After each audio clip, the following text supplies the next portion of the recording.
Bonjour à tous, alors cette vidéo a pour but de vous expliquer le projet phare d'Usinecoin, à savoir Wethio, la blockchain africaine. Donc au préalable, il s'agit d'expliquer le plus simplement possible qu'est-ce que la blockchain. Qu'est-ce que la blockchain? Alors la blockchain, c'est une révolution technologique qui a vu le jour il y a maintenant plus de 10 ans. En 2008, suite à la crise financière, est née la première blockchain, le Bitcoin. Puisque le Bitcoin, c'est à la fois une crypto-monnaie, une monnaie numérique, et une technologie révolutionnaire qui est la blockchain. Alors c'est quoi la blockchain dont tout le monde parle et finalement peu de monde est capable d'expliquer ce que c'est concrètement. Alors pour vraiment vous expliquer les enjeux et en quoi ça consiste, vous devez vous représenter un espace sur les réseaux, totalement sécurisé et décentralisé. Sécurisé, ça veut dire que cet espace permet de créer de la valeur et de transférer de la valeur en totale sécurité. Donc détenir la valeur, la transférer en toute sécurité. Et décentralisé signifie tout simplement, aussi fou que ça puisse paraître, que cette blockchain n'appartient à personne. Elle n'appartient à personne et en plus, elle n'est localisée nulle part. Il n'y a pas d'endroit géographique qui loge la blockchain Bitcoin, par exemple, c'est-à-dire un data center, où on pourrait imaginer détruire ou attaquer ce data center et ainsi mettre à plat, détruire la blockchain Bitcoin. Non, ça n'existe pas. C'est ça, être décentralisé, c'est être à la fois partout et nulle part.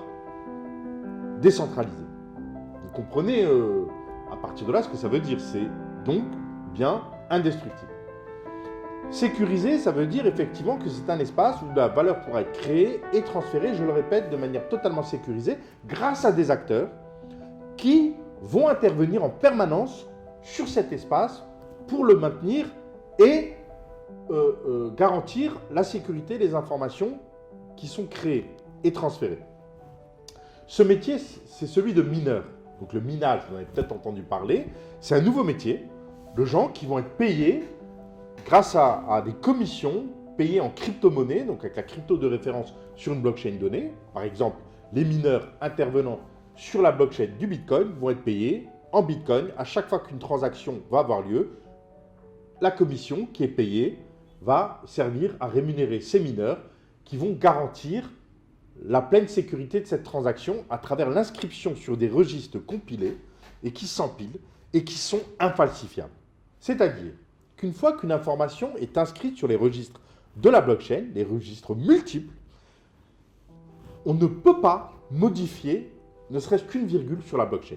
Si on doit rectifier une information, on est obligé d'écrire une nouvelle information. Celle qui a été inscrite au préalable ne peut en aucun cas être modifiée.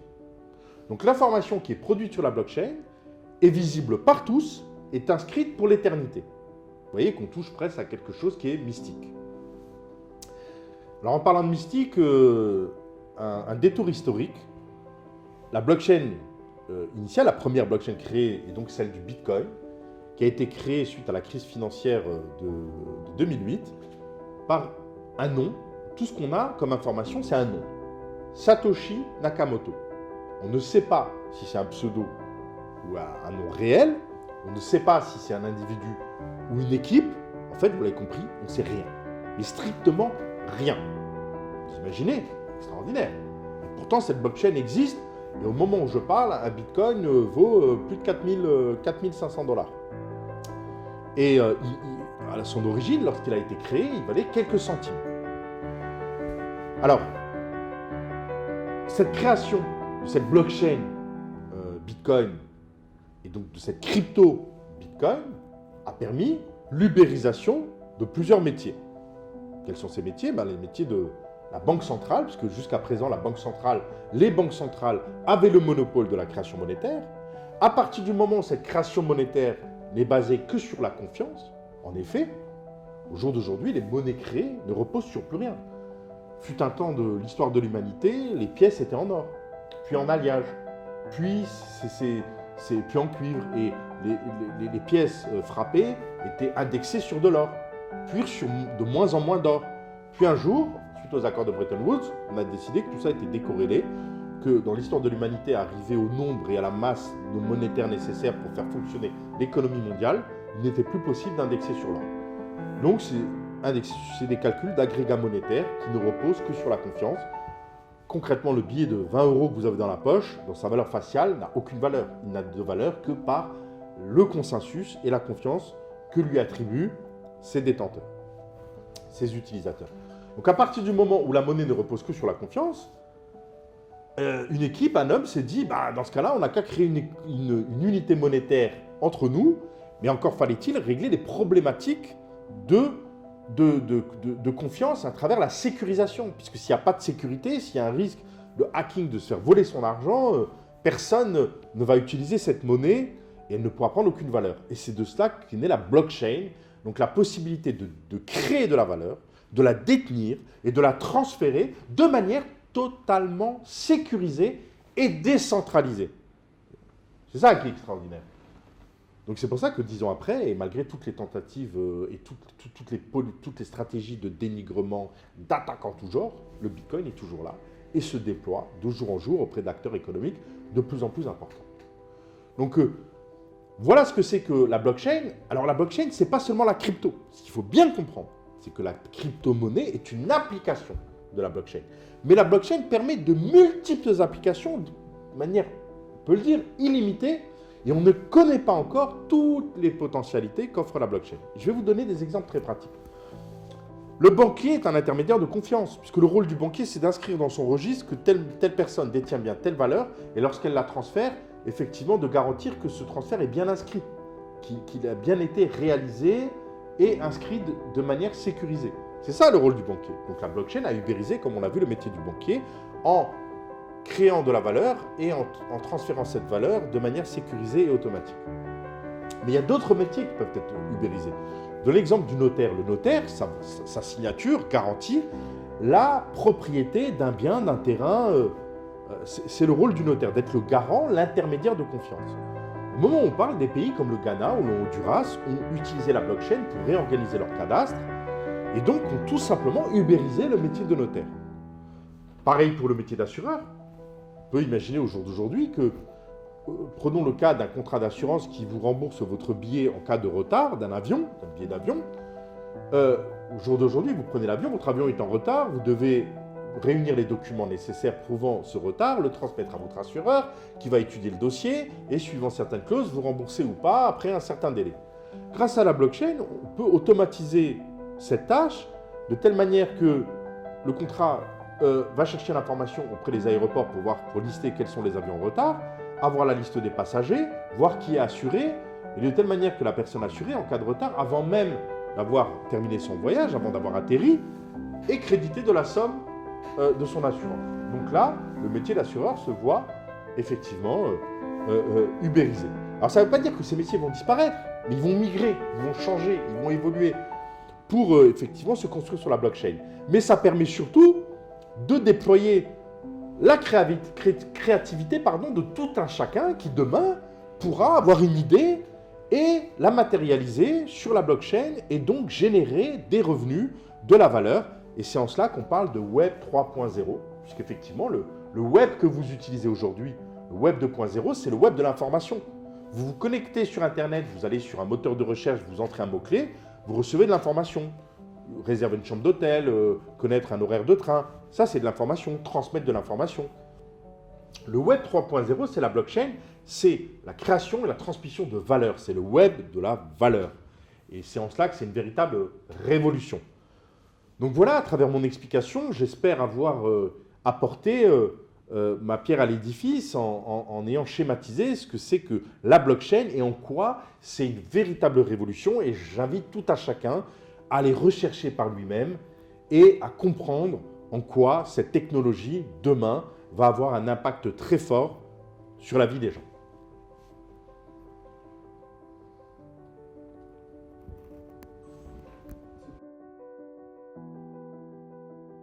Alors maintenant que j'ai explicité ce qu'est la blockchain, la technologie blockchain, je vais pouvoir détailler le projet Wetio. Alors, Wetio veut dire échange en Wolof, c'est le projet phare du Zincoin. Ce projet a pour but de développer une blockchain spécifiquement africaine. Alors, spécifiquement africaine, pourquoi? Parce qu'elle correspond aux spécificités, aux problématiques qui ont été analysées, auditées au niveau effectivement de l'espace économique africain.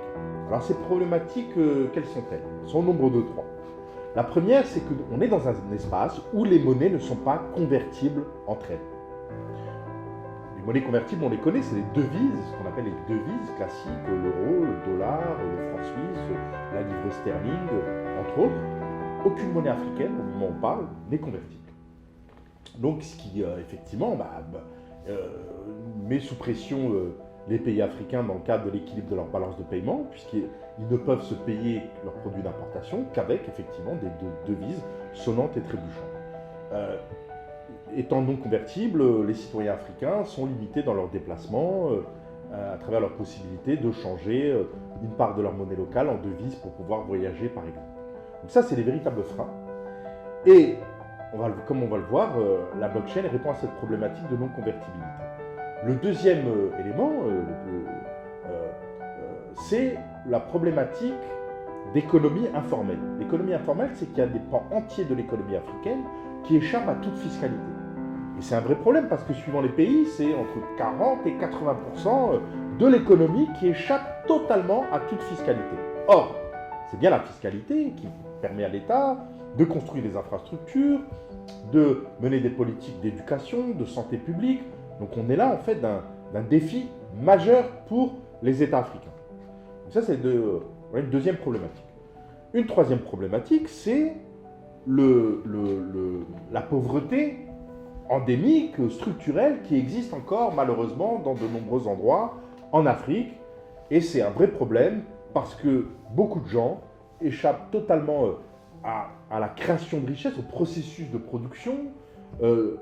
Énormément de gens encore ne sont pas, par exemple, bancarisés, donc ne participent pas au flux monétaire, l'argent étant une énergie nécessaire, et à partir de là sont mis au banc de l'économie, donc de la société. Donc voilà les 3 problèmes qui se posent de manière structurelle à l'Afrique. Alors en quoi Wetio est une des réponses à ces problématiques? Donc Wetio, c'est encore une fois une blockchain africaine. En quoi ça y répond? Tout simplement, à partir du moment où Wetio est déployé, les acteurs, les utilisateurs pourront échanger au sein de cet espace une valeur monétaire qui est le Zincoin, donc ce coin africain qui pourra être utilisé pour tout un chacun au sein de l'Afrique et au-delà pour tous les opérateurs qui ont une relation ponctuelle ou régulière avec l'Afrique. Donc, les acteurs pourront échanger du Zincoin sans passer par les devises classiques. Donc là, on répond à la première problématique, de la non-convertibilité. Deuxième problématique, la fiscalité. Dans le cadre du minage, je parlais tout à l'heure, effectivement, je faisais référence à ces mineurs dont le but, le métier, le rôle est de sécuriser les transactions.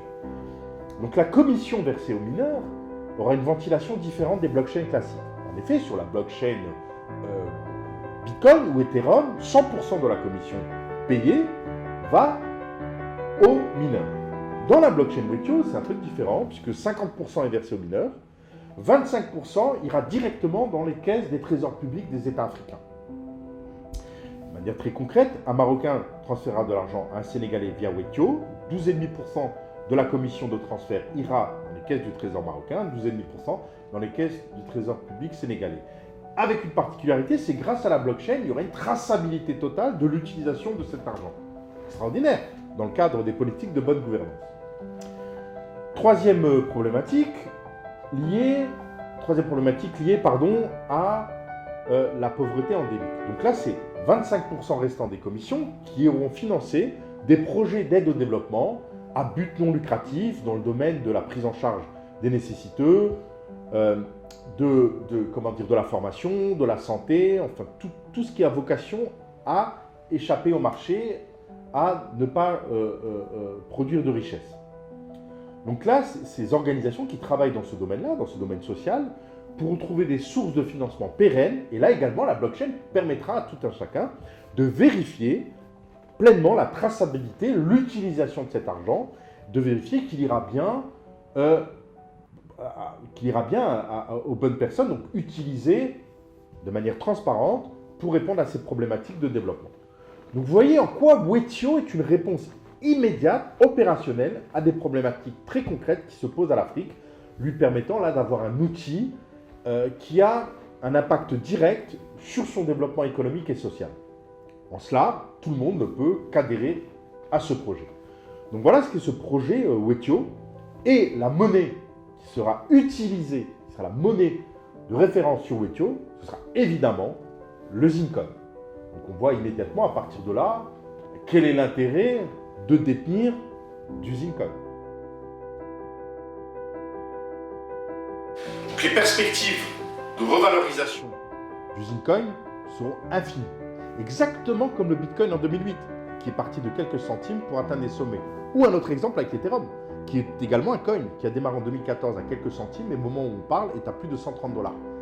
Et je rappelle que l'Ethereum est monté à plus de 1500 $. Donc pareil, parce que l'Ethereum est un coin qui évolue dans sa propre blockchain, ce qui va être le cas du Zincoin. Donc deux choses l'une.